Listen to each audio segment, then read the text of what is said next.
Topical questions, and we will now move on to the next item of business.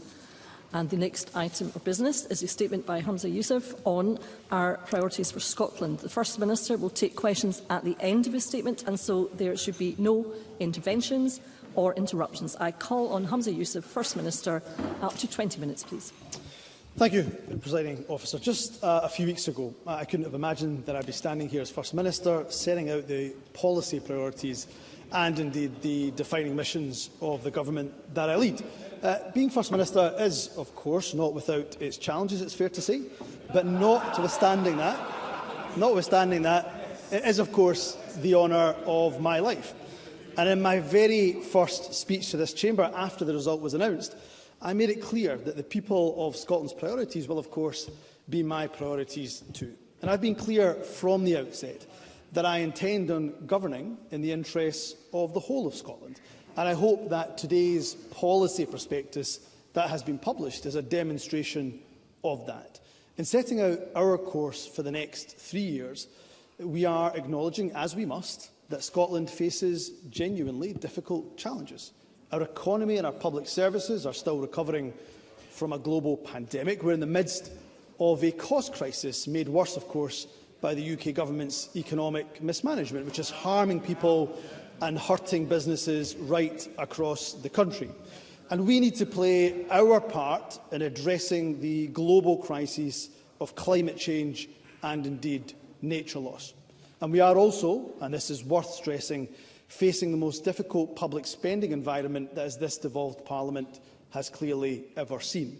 The inflationary shocks created by a hard Brexit, a global pandemic, the war in Ukraine, disastrous decisions taken as part of the UK Government's mini-budget, they've all placed great pressure on the public finances. Our ability to deal with that pressure is being constrained by UK Government spending decisions and, of course, a lack of borrowing powers. In fact, the cost to Scotland of Westminster control, the cost of not being independent, has never been clearer. UK living standards have stagnated for 15 years. Indeed, the fall in living standards this year and the next is expected to be the largest on record. According to the IMF, the UK is to be amongst the worst performing of any major economy this year. And the disastrous impact of Brexit, supported, of course, by both the Tories and Labour, is biting hard.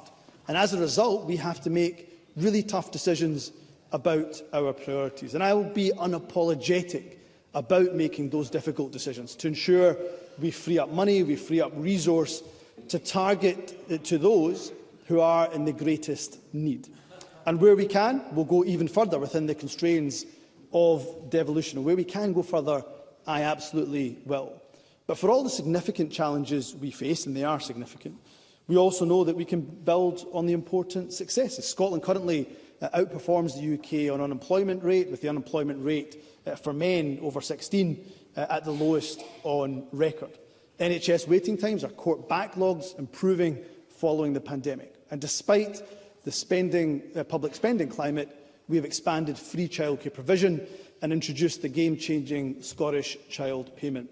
And of course, Scotland continues to have a highly skilled workforce, world-class universities and colleges, and huge potential in some of the key economic sectors of the future.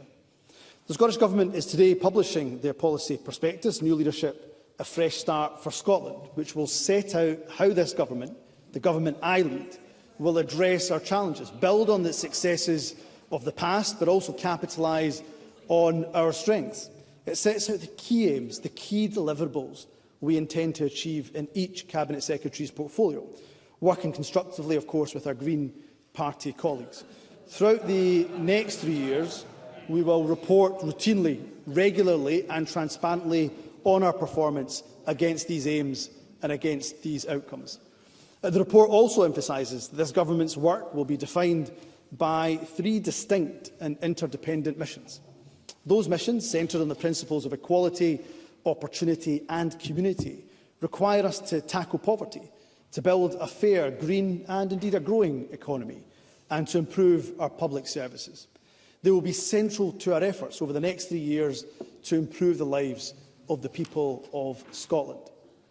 The first mission, based on equality, is that we will continue to tackle poverty in all of its forms, and that we will substantially reduce child poverty in particular.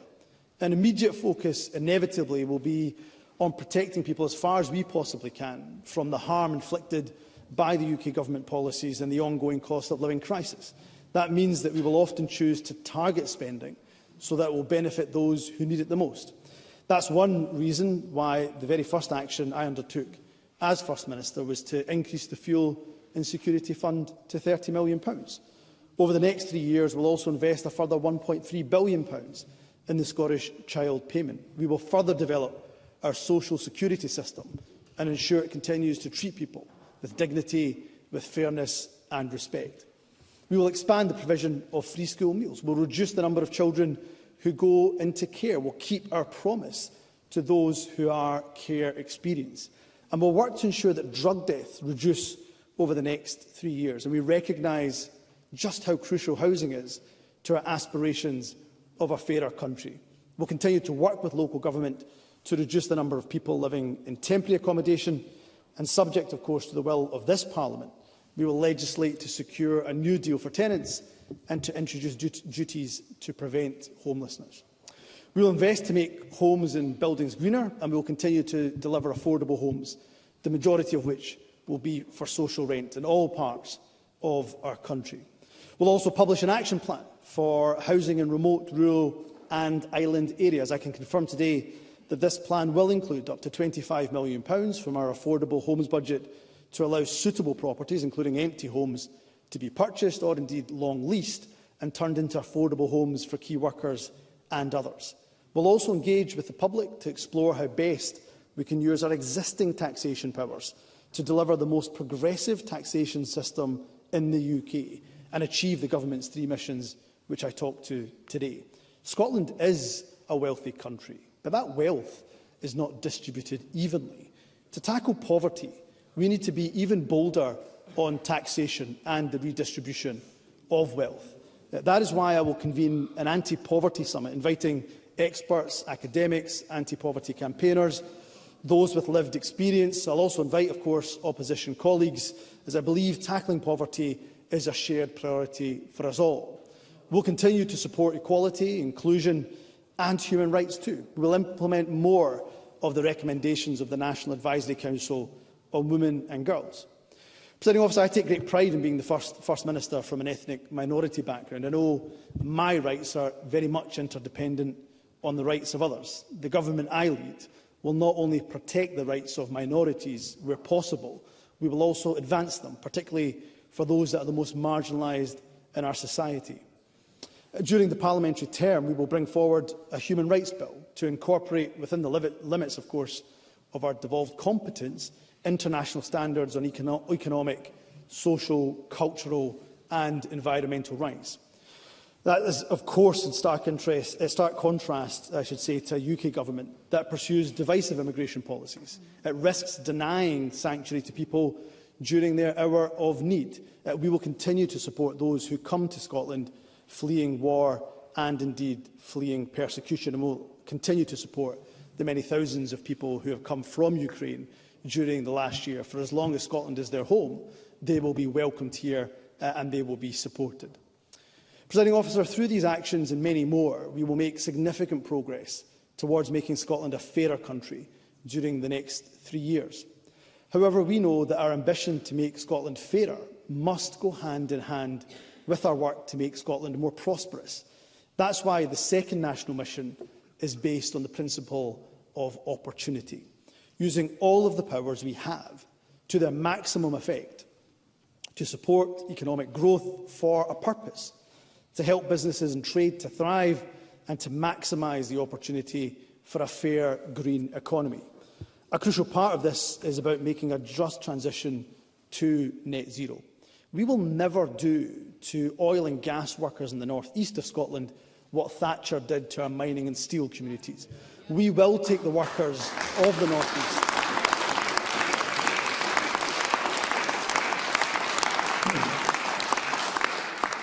We will take the workers of the North East and indeed the whole of Scotland with us on our just transition journey. We will harness the huge potential of the green economy in Scotland. The ScotWind programme on its own, for example, offers the potential of £28 billion of supply chain work based in Scotland. Our renewable energy resources will also help us to develop a new hydrogen sector, which is why a focus for the next 3 years is to lay the foundations for a hydrogen supply chain in Scotland. Excuse me. We will also continue to support innovation and entrepreneurship. Through policies such as our investment in new tech scalar hubs, we hope to make Scotland one of the leading nations in Europe for business start-ups. We will also develop centres of excellence for sectors such as green technologies, health and life sciences, digital industry and advanced manufacturing. And as we do this, we will seek to support economic growth and ensure that wealth is far more evenly distributed. So we will continue to invest in skills so that people are able to take advantage of new opportunities. We'll encourage growth in every part of Scotland by working with local and regional partners. In setting out our plans for the economy, I also want to make a broader point about the government's relationship with our business community. Presiding Officer, I'm the proud son of a business owner. In fact, just this month, my dad's business turned 40 years old, and despite our family efforts to the contrary, Mr Yousaf Senior has no plans to retire just yet. But businesses, and small businesses in particular, are the backbone of our economy, and government support for business is essential for the delivery of a well-being economy. We need businesses to grow, to create those good, well-paying jobs that will enable us to reinvest in initiatives to eradicate poverty. We also rely on businesses and, of course, their workers to pay taxes that our public services rely on. That's why there has never been a conflict, to my mind, between supporting our economy to grow in line with our net zero ambitions and introducing policies such as progressive taxation, which enables us to reduce poverty. Both go hand in hand as part of that well-being economy many of us support. We also need some government regulation of business. The business community itself recognises that an unrestricted market is incompatible with the well-being of our people, our communities and, of course, our environment. But the balance here needs to be right. A number of business organisations have expressed concern in recent months about the balance that the Scottish Government has been striking. In fact, they have called for a reset of the relationship between business and government. And I'm happy to start that reset today. And I want to do so by confirming 3 specific steps. The first relates to the deposit return scheme. I remain committed to this scheme as a way to increase recycling, to reduce litter on our streets and our beaches, and help achieve our net zero ambitions. But we recognise the uncertainty that continues to be created as a result, of course, of the UK Government delaying the decision to exclude the scheme from the Internal Market Act. Of course, we had hoped for a decision on that this week, but it has not come. At the same time, I and the Circular Economy Minister have heard the concerns of business, particularly about the scheme's readiness for launch this August. And as a result, we will now delay the launch of the scheme to the 1st of March 2024. I'm pleased that has got universal support around the Chamber. This provides 10 months for businesses to get ready. We'll use that additional time, of course, to work with business and Circularity Scotland to address the concerns with the scheme. Excuse me, First Minister, I had given a bit of latitude, but it is getting quite noisy. That's okay, Presiding Officer. They are really excited about the policy perspective that I'm bringing forward to this Chamber today. It's not a problem. I've always said that I will reach across the political divide where necessary. We will use that additional time, of course, to work with businesses and Circularity Scotland to address concerns with the scheme and ensure a successful launch next year. We've also developed a package of measures to simplify and de-risk the scheme and to support small businesses and hospitality in particular. And the Circular Economy Minister, of course, will provide further details to Parliament this week on this package of the new timetable and our engagement with the UK Government over the critical decisions now that we need them to make to allow the scheme to proceed in terms of that exemption of the Internal Market Act. The second step relates to the Scottish Government's consultation on restrictions to alcohol advertising. The aim of this consultation to reduce the harm caused by alcohol to children It is not just admirable, it's one that I support wholeheartedly. But it's clear that some of the proposals have caused real concern to an industry which is already facing challenges on multiple fronts. I've therefore instructed my officials to take these ideas back to the drawing board, work with industry and, of course, crucially, public health stakeholders to agree a new set of proposals. I believe that all of us want to reduce the harm caused by alcohol, particularly to young people, but without undermining Scotland's world-class drinks industry or tourism sector. I'm hopeful that by taking a fresh look at this issue, we can find a way forward which achieves both of these crucial aims. Finally, I have written to key business representative groups and asked them to engage in urgent discussions with the Scottish Government to agree a new deal for Scottish businesses. These discussions will be chaired jointly by the Cabinet Secretary for the Wellbeing Economy and a representative of the business sector. The discussions will explore, amongst other things, how government can better support our businesses and communities using the policy levers we do have, including non-domestic rates. I've asked the co-chairs to report back to me with initial thoughts this summer. These three steps with I trust, will be welcomed individually by Scotland's business community, but I hope that collectively they also send a broader signal about this government's approach to business. This government knows that Scotland can only be successful if our businesses are successful, and so as First Minister, my door will always be open to you. We might not always agree, but I will always give you a fair hearing, and I will seek to address your concerns wherever possible. All three of the missions that I'm setting out today depend on a thriving business sector in Scotland, so the government I lead will do everything we can to help you to prosper. The third and last of our missions, which is based on community, is to focus on the delivery of key public services. For example, the NHS and social care, schools and childcare, the police and justice and public transport. The NHS in the last 3 years has faced the greatest challenge in its 74-year existence. Its staff have performed magnificently in the face of the pandemic. We will invest in the NHS to help it recover from the pandemic so that over the next 3 years, waiting lists will fall. The outcomes for cancer treatment will improve. We'll continue to support primary care. We'll invest more in general practice, particularly in the most disadvantaged areas of the country. We will also improve mental health and welfare support. We'll secure better access to NHS dentistry. We're also committed to improving social care services and reducing delayed discharge. I know well the workforce challenges that the adult social care sector in particular faces. And that is why I will commit to a timetable that sets out how this government will get to £10 an hour for adult social care workers. While we're not able to afford to do this absolutely immediately, I want to send a signal to the sector that we are absolutely serious about improving pay, about improving terms and conditions for those who care for our most vulnerable. And a key way of improving consistency of care is, of course, through the National Care Service, in a way that commands consensus amongst our key partners, including trade unions, including local government. Yesterday, I confirmed we would ask and seek from Parliament an extension to the scrutiny process for the legislation that will help us to build that consensus. The aim of the National Care Service legislation, ensuring that consistently high standard of care right across the country, is one which attracts wide support. My hope is that by taking slightly more time to agree a way forward, we can ensure that we agree and achieve that aim. We'll also continue to ensure that staff in our health and care services are valued and that they're fairly paid.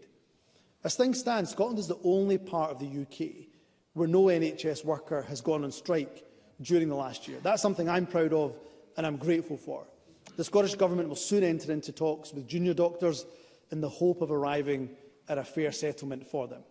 And as well as supporting our NHS and care services, we'll also continue to invest in other key public services. In the justice system, the backlog of court cases caused by the pandemic is already decreasing.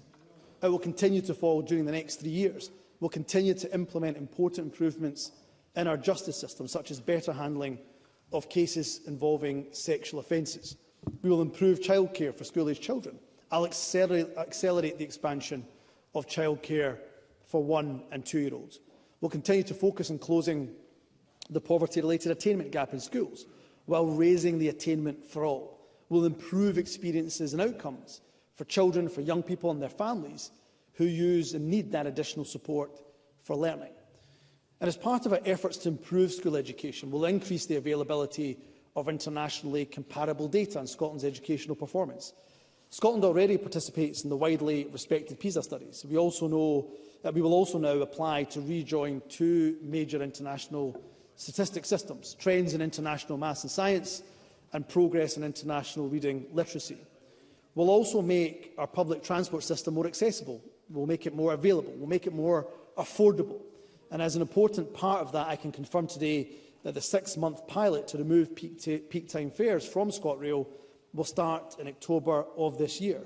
The evidence of this pilot and a wider fair fares review will allow us to bring forward further targeted measures from next year onwards to ensure that the cost of transport are more fairly shared.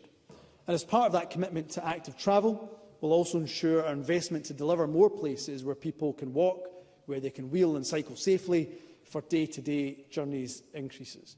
We'll double the charge point network for electric vehicles to at least 6,000 and increase the number of zero-emission buses on Scotland's roads. We'll deliver 6 new major vessels to serve Scotland's ferry network. The final point that I want to highlight here is that local government is a vital partner in delivering the services that all of us rely on. We intend to agree and implement a new deal for local government to help us to work together more effectively. Part of that is about giving local authorities far more discretion on sources of funding. As we have previously confirmed, subject to Parliament's approval, we will legislate to give councils the power to apply a local visitor levy on overnight stays. And as we launched a consultation yesterday on measures which will give local authorities additional powers to increase the rate of council tax on second and empty properties. The consultation also seeks views on altering the threshold for self-catering accommodation to qualify for non-domestic rates. The consultation has come about as a result of effective joint working between the Scottish Government and local government, and I hope it demonstrates to local authorities that we see them as an essential partner in helping to achieve our ambitions for Scotland in years to come. In conclusion, Presiding Officer, when I was elected as party leader, I promised that I would never pretend that government is easy. It is not. I would not offer empty promises in the face of really difficult challenges. The document we're publishing today sets out our determination to honour that commitment. It is built on the idea of working in partnership with business, with trade unions, with local government, with our third sector, and of course our Green colleagues in government. It recognises the financial constraints we operate under. It's realistic about the social, the economic, the environmental challenges we face. But that realism is also balanced by optimism about our ability to meet those challenges. Scotland is a land of opportunity. I'm very proud of that fact. I'm proud to be a product of that. My grandparents came to this country in the 1960s, barely speaking English, little money in their pockets, despite the challenges they faced, and at times hostility they faced due to their background.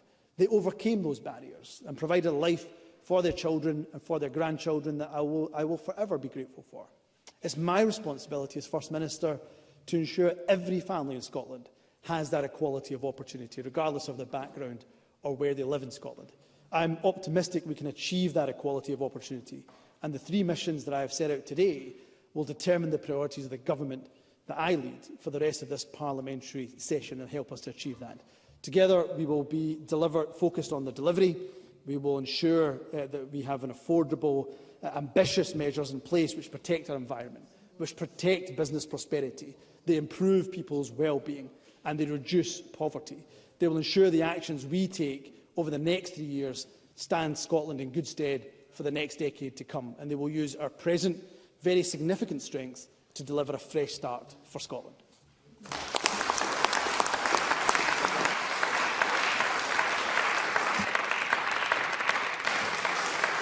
Thank you. The First Minister will now take questions on the issues raised in his statement. I intend to allow around 40 minutes for questions, after which time we will move on to the next item of business, and it would be helpful if those members who would wish to ask a question were to press the Request to Speak button, and I call on Megan Gallagher. Presiding Officer, the First Minister makes this statement today as scandal continues to engulf his party. The SNP is in total meltdown. Its former chief executive and now its current treasurer have been arrested amid a police investigation into the party's finances. And leaked footage has shown Nicola Sturgeon trying to shut down scrutiny mere months before the investigation began. Yet Humza Yousaf is so indebted to his former mentors that he will not do the right thing and suspend them while the investigation is ongoing. It is past time that Humza Yousaf tackled this scandal head-on and proved to the Scottish public that he is his own man, instead of defending and deflecting from his predecessor's tarnished legacy. Turning to the substance of Humza Yousaf's statement, we welcome the decision to U-turn on 13 years of SNP education policy and rejoin the international school league tables. We hope that this is just the beginning of a wholesale re-evaluation of how this government has devalued Scottish education over its time in office. Yet, as a whole, Humza Yousaf's proposals does nothing to dispel the notion that he is a continuity First Minister leading a continuity government. Tinking around with Nicola Sturgeon's failing policy agenda and continuing to be led by the extremist Greens instead of delivering the fresh leadership Scotland needs right now. And it will dismay the majority of the Scottish public that campaigning for independence is the top priority for Humza Yousaf. At a time when Scotland needs national leadership focused on tackling the big challenges we all face, a global cost of living crisis, an NHS on its knees, thanks to this First Minister, and a sluggish economy, we have a nationalist leader continuing to appeal to his hopelessly divided party. So can I ask the First Minister on the commitments he makes in his threadbare document whether anyone seriously believes that this government will close the attainment gap by the end of this Parliament? Secondly, on the deposit return scheme.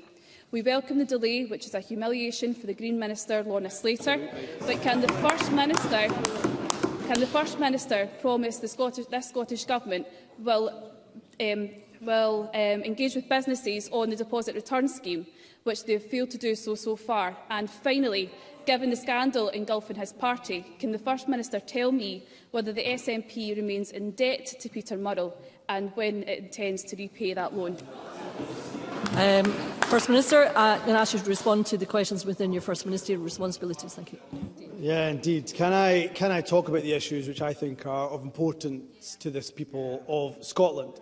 And what I would say to Megan Gallagher is awfully brave to talk about a global cost of living crisis. We're dealing with a Tory Westminster cost of living crisis. That is why the most recent IMF projections project that the UK government, in fact, an outlier, the lowest growth of any G7 economy.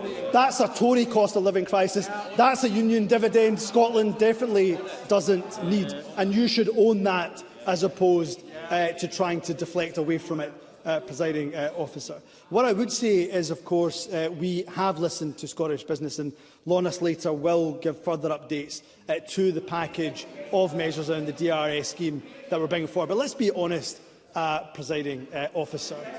All of us talk about the need to tackle the climate emergency. First Minister, excuse me a second. We need to hear the First Minister respond to the questions that Ms Gallagher raised. First Minister. We are the ones who not only talk the talk, we are prepared to walk the walk. And when it comes to the Conservatives, every time we bring forward a measure on the climate emergency, they are the first ones to oppose it, time and time again. So they're not serious, presiding officer. They are not serious at all about tackling the climate emergency. So we'll continue to talk and, of course, engage with not just business, but with the Scottish public about the priorities that they have. And may I say to Megan Gallagher, it is brave, some may use another word for it, when it comes to talking about propriety. Your Prime Minister, your Deputy Prime Minister and the former Prime Minister are all under investigation by the Standards Commission. So yes, while we face challenges, while we absolutely face challenges, I'd rather be standing here with the opportunity to deliver for the people of Scotland rather than languishing in the opposition like Megan Gallagher and the Scottish Tories. Before I call the next MSP, if we continue to make such noise, we cannot hear any of the answers, and I think that would be unfortunate. I call Anis Sarwar. Thank you, Presiding Officer. Some of the announcements in the First Minister's statement today are welcome. Some of it is undoubtedly well-intentioned, but much of it is rehashed promises from the past that have never been delivered. But what Humza Yousaf can't escape from is that he is not now running a functioning government. This is an SNP that is mired in scandal, mired in division, talking to themselves about themselves, and the crisis that now engulfs the SNP is not just an indication of how they govern their party, but also how they govern our country. A 16-year culture of command and control, of financial mismanagement and a lack of transparency, meaning secrecy and cover-ups, often with devastating consequences. And no amount of spin or the pretence of a reset or a fresh start is going to hide what is now becoming clearer to the public every single day. Our country is now crying out for leadership, for hope, for new ideas and a new vision to confront the twin crises our nation faces. A cost of living crisis, with families struggling to pay the bills, and an NHS crisis, with patients struggling to access life-saving treatment. Continuity won't cut it. Incompetence has consequences, and frankly, Scotland deserves better. But it doesn't need to be like this. This isn't as good as it gets. Change is possible. We can have a government that tackles the cost of living crisis and brings down bills. We can have a government that grows the economy and invests in the opportunities of the future. We can have a government that can restore and renew our NHS, and we can have a government that puts the people's priorities first. But after just 3 weeks in office, isn't it already clear that it can't be this First Minister or this SNP government? First Minister. Goodness, not a single idea, not a single proposal, not a single bit of understanding of the policy prospectus, completely vacuous from the master of the soundbite.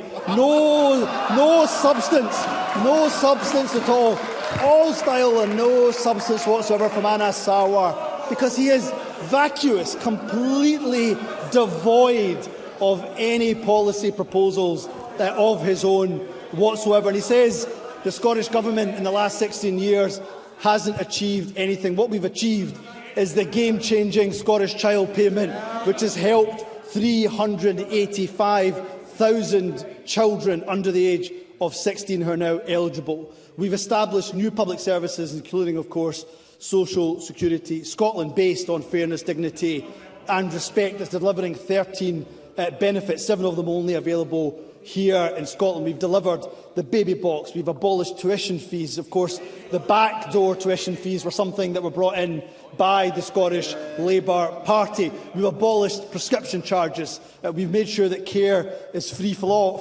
all when it comes to free personal and nursing care. We have now free bus travel for over 2 million people, for those who are under 22, for people with disabilities, with those over the age of 60. We've built 118,000 affordable homes. We've funded childcare. We have the most generous offer of childcare here in Scotland compared to anywhere else in the UK.